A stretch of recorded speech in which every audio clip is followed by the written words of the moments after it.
higanti ng lahat ng mga balaw.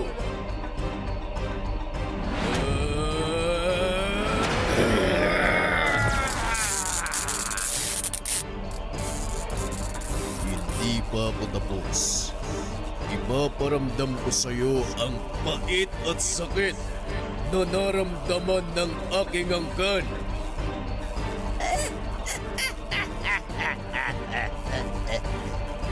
Gawin mo ang dapat mong gawin. Nakahanap ka man ng gagabay sa'yo. Walang nagbago, balaw. Isa ka pa ring alipin.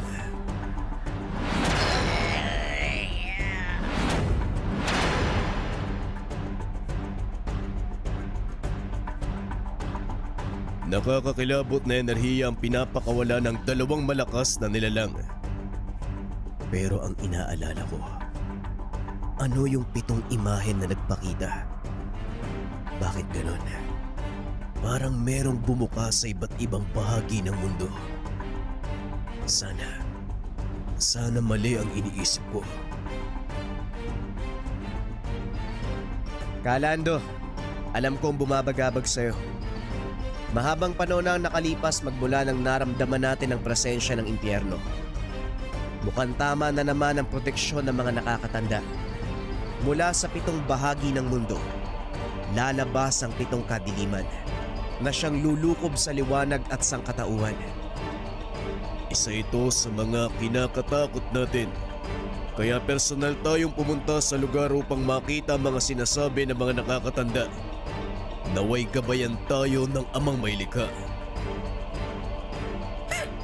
Talagang gagabayan tayo ng amang may likha.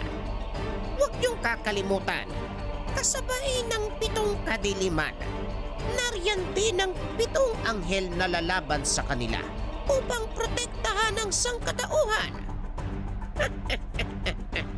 Buhay pa rin pala ang nakakatanda. Matagal na panahon ko na silang hindi nakikita. Buhay na buhay pa sila, Haring Duwende. Sila ang dahilan kung bakit kami nandito ni Mark.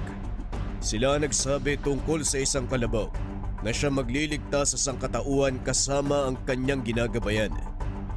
Pero hindi ko inaakala